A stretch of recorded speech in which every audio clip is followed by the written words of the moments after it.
On Liberty by John Stuart Mill. Narrated by Gildart Jackson. This unabridged audiobook was produced in the year 2011 by Tantor Media Incorporated, which holds the copyright thereto. Chapter 1. Introductory. The subject of this essay is not the so-called liberty of the will, so unfortunately opposed to the misnamed doctrine of philosophical necessity, but civil or social liberty, the nature and limits of the power which can be legitimately exercised by society over the individual. A question seldom stated and hardly ever discussed in general terms, but which profoundly influences the practical controversies of the age by its latent presence, and is likely soon to make itself recognized as the vital question of the future.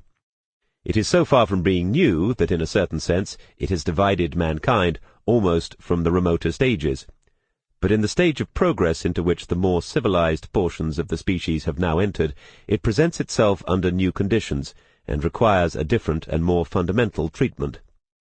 The struggle between liberty and authority is the most conspicuous feature in the portions of history with which we are earliest familiar, particularly in that of Greece, Rome, and England.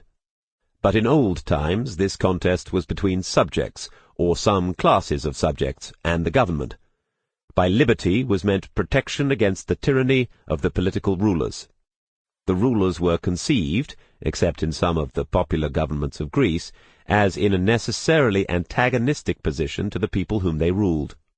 They consisted of a governing one or a governing tribe or caste, who derived their authority from inheritance or conquest, who, at all events, did not hold it at the pleasure of the governed, and whose supremacy men did not venture, perhaps did not desire, to contest, whatever precautions might be taken against its oppressive exercise. Their power was regarded as necessary, but also as highly dangerous, as a weapon which they would attempt to use against their subjects no less than against external enemies. To prevent the weaker members of the community from being preyed upon by innumerable vultures, it was needful that there should be an animal of prey stronger than the rest, commissioned to keep them down. But as the king of the vultures would be no less bent upon preying upon the flock than any of the minor harpies, it was indispensable to be in a perpetual attitude of defense against his beak and claws. The aim, therefore, of patriots was to set limits to the power which the ruler should be suffered to exercise over the community.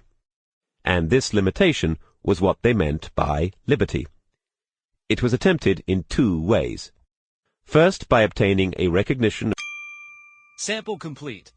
Ready to continue?